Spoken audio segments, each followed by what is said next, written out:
नमस्कार सर्व प्रेक्षकांचे news TV मराठीमध्ये स्वागत।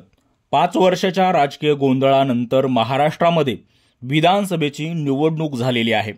आता काही प्रश्न आहेत। भाजपच्या नेतृत्वाखालील महायुती पुन्हा सरकार स्थापन करू शकेल का, किंवा मग शरद पवार यांची जादू चालेल आणि महाविकास आघाडी पुन्हा सरकारमध्ये येईल का? दोन तुकडे झालेले शिवसेना आणि राष्ट्रवादी यांच्यापैकी मतदार कोणाची निवड करतील? मराठा आरक्षण आंदोलन, मराठा विरुद्ध ओबीसी आणि लाडकी बहीण योजनेसारख्या लोकप्रिय योजनांचा परिणाम निकालावर दिसून येईल का? या प्रश्नाची उत्तरं जाणून घेण्यासाठी दैनिक दिव्य मराठी या वृत्तपत्रातील पत्रकार गेल्या महिनाभरात महाराष्ट्रातील विविध भागात फिरले।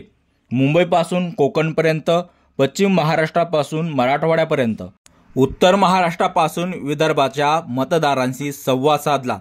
राजकीय तज्ज्ञ, पत्रकार, राजकीय जनसंपर्क करणाऱ्या एजन्सीशी संबंधित लोकांशी चर्चा केली। राज्यामध्ये 20 नोव्हेंबर रोजी एकाच टप्प्यात महाराष्ट्रातील सर्व 288 जाग्यावर मतदान झाले। 23 नोव्हेंबरला निकाल लागणार आहे। कव्हरेज दरम्यान मिळालेल्या इनपुटवरून असे समजले की महायुती किंवा महाविकास आघाडी या दोघांनाही बहुमतासाठी आवश्यक 145 जागा मिळवणे कठीण आहे। भाजपला जास्तीत जास्त 80 ते 90 जागा मिळू शकतात। 2019 मध्ये 105 जागा मिळाल्या होत्या। काँग्रेस 58 ते 60 जागांसह दुसऱ्या क्रमांकावर राहू शकते। गेल्या निवडणुकीत त्यांना 44 जागा मिळाल्या होत्या। निवडणुकीमध्ये शरद पवार यांची जादू काम करत असल्याचे दिसते। त्यांना पक्ष एनसीपी, एसपी ज्याने 86 उमेदवार उभे केले आहेत ते 50-55 जागा जिंकू शकतात। शिवसेना शिंदे गट आणि शिवसेना उद्धव बाळासाहेब ठाकरे गट 30-35 जागा जिंकून बरोबरीत राहू शकतात। अजित पवार यांचा पक्ष राष्ट्रवादी काँग्रेस महाविकास आघाडीसाठी कमकुवत दुवा ठरत आहे। ते केवळ 15-20 जागा जिंकण्याची शक्यता आहे। लहान पक्ष आणि अपक्षांना 20 ते 25 जागा मिळू शकतात। अशा परिस्थितीत ते किंगमेकर ठरू शकतात। विदर्भामध्ये कोणाला वर्चस्व मिळू शकतं? 2019च्या निवडणुकीत 4थ्या क्रमांकावर असलेली काँग्रेस यावेळी त्यांच्या मित्र पक्षापेक्षा वरचढ दिसत आहे। लोकसभा निवडणुकीत काँग्रेसने आश्चर्यकारकपणे सर्वाधिक 13 जागा जिंकल्या। विदर्भातील 62 जागांपैकी काँग्रेस 50च्या आसपास जागा जिंकू शकते। काँग्रेसने आघाडीत सर्वाधिक 101 उमेदवार उभे केले आहेत। महाविकास आघाडीचा दुसरा सर्वात मोठा पक्ष शिवसेना उद्धव गट सर्वात कमकुवत ठरू शकतो। यापैकी फक्त 1/3 जिंकण्याची संधी आहे। शरद पवार यांचा पक्ष राष्ट्रवादी काँग्रेस, एसपी पश्चिम महाराष्ट्र आणि मराठवाड्यात मजबूत दिसत आहे। त्यांना मराठा मतांचा फायदा मिळू शकतो। महायुती भाजपचा स्ट्राईक रेट चांगला।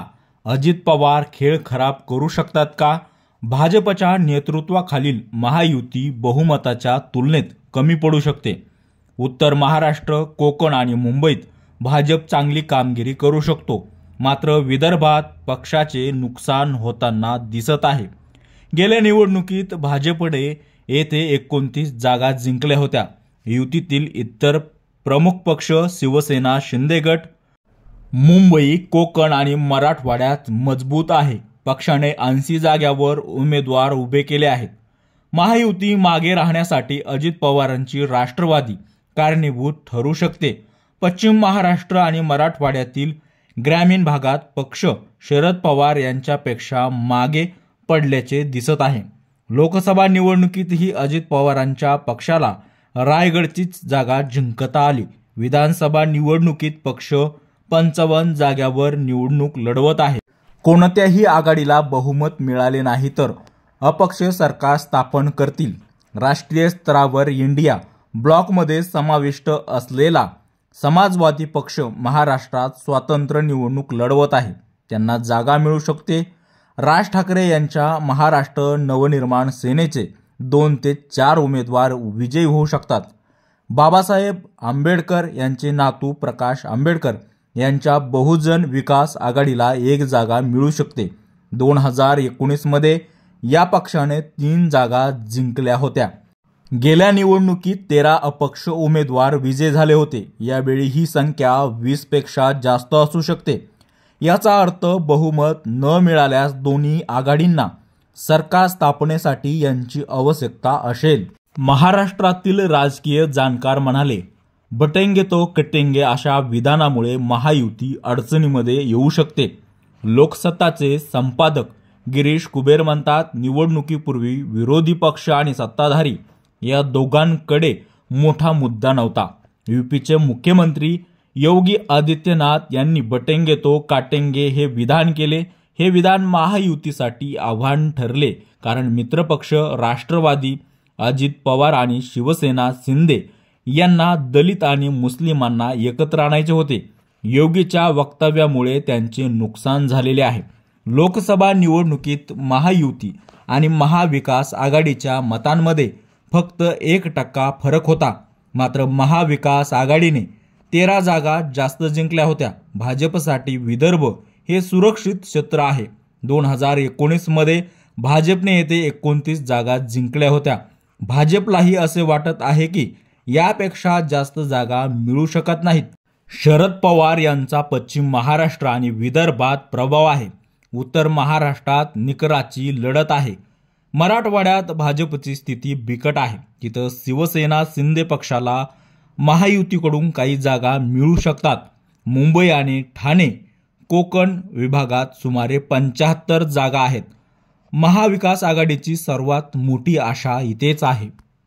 जातीय ध्रुवीकरणामुळे भाजपचे नुकसान होणार आहे का? महाविकास आघाडी 150हून अधिक जागा जिंकेल, पण तो सीमेरेषेवरचा विजय असेल, असे दैनिक पुढारीचे राजकीय संपादक प्रमोद चुंचवार यांचे म्हणणे आहे. अनेक जागांवर महाविकास आघाडी आणि महायुती यांच्यात काटेकी टक्कर आहे. या निवडणुकीत आणखी एक गोष्ट लक्षात घेण्यासारखी आहे. ती म्हणजे जे नेते धर्मनिरपेक्ष होते तेच नेते भाजपसोबत उभे आहेत. त्यामध्ये मिलिंद देवरा, अशोक चव्हाण आणि अजित पवार यांचा समावेश आहे. प्रमोद चुंचवार म्हणतात, हे नेते विभाजनाचे राजकारण करत नाहीत. बटेंगे तो कटेंगे या विधानावर अजित पवार आणि पंकजा मुंडे यांनी महाराष्ट्रात हे चालणार नाही असे म्हटले आहे. याआधीही जातीय ध्रुवीकरणाचा प्रयत्न झाला, तेव्हा महाराष्ट्रातील जनतेने तो नाकारला. ही निवडणूक स्थानिक मुद्द्यावर लढली गेली आहे. राज्यघटनेचा मुद्दा मोठा ठरू शकतो, कारण इथे आमदार पक्ष हायजॅक करत आहेत. पक्ष आणि चिन्हही हिसकावून घेतली. संविधानाच्या मुद्द्यावर भाजप कमकुवत दिसत आहे. 1995 मध्ये 45 अपक्षांचा सरकारमध्ये समावेश होता. यावेळीही तशीच शक्यता आहे. मुंबईत राहणारे ज्येष्ठ पत्रकार राजेंद्र साठे म्हणतात, दोन्ही आघाड्या बहुमतात कमी पडल्या तर अपक्ष आमदार सरकार स्थापन करण्यास मदत करतील. 1995 मध्ये प्रथमच 45 अपक्ष उमेदवार महाराष्ट्र विधानसभेवर निवडून आले आणि ते सर्व सरकारमध्ये सामील झाले. तीच गोष्ट आकड्याच्या खेळात पुन्हा दिसेल, पण संख्या 45 पेक्षा खूपच कमी असेल. सुमारे 20-25 अपक्ष आमदार निवडून येऊ शकतात. निवडणुकीनंतर राज ठाकरे आणि अजित पवार यांचे काय होणार? निवडणुकीनंतर भाजपचाच मुख्यमंत्री होईल असे भाकीत राज ठाकरे यांनी केले आहे. 2029 मध्ये मनसेचा मुख्यमंत्री होईल. महायुतीचे सरकार स्थापन होत असल्याचे राज ठाकरेच्या वक्तव्यावरून स्पष्ट होत आहे. ज्येष्ठ पत्रकार राजेंद्र साठे यांचे असे मत आहे की निवडणुकीत राज ठाकरे उद्धव ठाकरेंच्या शिवसेनेची मतं कापतील. त्यांचा भाजपला पूर्ण पाठिंबा आहे. ते केवळ मते कापण्याचे काम करतात आणि त्यांना मोठ्या मुश्किलीने 4 जागा मिळू शकतील. तर ते अजित पवाराबाबत ते म्हणतात, अजित पवार महायुतीचा भाग असला तरी अनेक वेळा त्यांनी जुन्या मित्रपक्षाचे गुणगान किंवा सहकारी पक्षाच्या वक्तव्यावर नाराजी व्यक्त केली आहे. शरद पवार निवडणुकीत सर्व ताकद पणाला लावत असल्याने त्यांचे किती उमेदवार विजयी होतील हा प्रश्न आहे. अजित पवारांचे 10-15 पेक्षा जास्त उमेदवार विजयी होणार नाहीत असेही दिसते. अजित पवार आज नाही तर उद्या शरद पवाराकडे परत जातील. ज्येष्ठ पत्रकार संदीप सोनवलकर जागाबाबत वेगळा दावा करतात. त्यांच्यानुसार महायुतीला जवळपास 136 जागा दिसत असल्याचे त्यांनी म्हणणे आहे, तर महाविकास आघाडीला 126 जागा मिळण्याची शक्यता आहे. निवडणुकीवर परिणाम करणारे 5 मुद्दे कोणते आहेत ते जाणून घेण्याचा प्रयत्न करूया. 1. विदर्भ मराठवाड्यातील सोयाबीन आणि कापूस उत्पादक शेतकऱ्यांची नाराजगी. विदर्भ आणि मराठवाड्यात पाणी टंचाई आहे. गहू, ऊस, तांदूळ याऐवजी सोयाबीन आणि कापूस या पिकांची येथे अधिक लागवड होते. दोन्ही पिकांना कमी पाणी लागते. नोव्हेंबरमध्ये सोयाबीनची काढणी होते आणि शेतात कापूस पिकतो. सोयाबीन आणि कापूस या दोन्हीची सध्याची किंमत MSPच्या खाली आहे. यामुळे शेतकरी संतप्त आहे. विदर्भात विधानसभेच्या 62 आणि मराठवाड्यात 46 जागा आहेत. विदर्भ हा काँग्रेसचा सर्वात मजबूत बालेकिल्ला आहे. येथे 36 जाग्यावर भाजप आणि काँग्रेसमध्ये थेट लढत आहे. मराठवाड्यातील शेतकऱ्यांमध्ये शरद पवारांच्या चांगल्या प्रतिमेचे महाविकास आघाडीला लाभ होईल. मराठा विरुद्ध OBC. मराठा मताचे विभाजन झाले नाही तर महाविकास आघाडीला फायदा होणार आहे. गेल्या 2 वर्षापासून महाराष्ट्रातील गावागावात मराठा आरक्षणाचे आंदोलन सुरू आहे. येथे चळवळ सुरू करणाऱ्या मनोज जरांगे पाटील यांचा प्रभाव आहे. यापूर्वी मनोज जरांगे यांनी उमेदवारी देण्याचा निर्णय घेतला होता, मात्र अखेरच्या क्षणी त्यांनी निर्णय मागे घेतला. मनोज जरांगे पाटील यांच्या उमेदवाराने निवडणूक लढवली असती तर मराठा मताचे 3 भाग झाले असते. एक भाग मनोज जरांगे, दुसरा महाविकास आघाडी आणि तिसरा छोट्या भाग महायुतीकडे गेला असता. त्यामुळे महाविकास आघाडीचे सर्वाधिक नुकसान असते.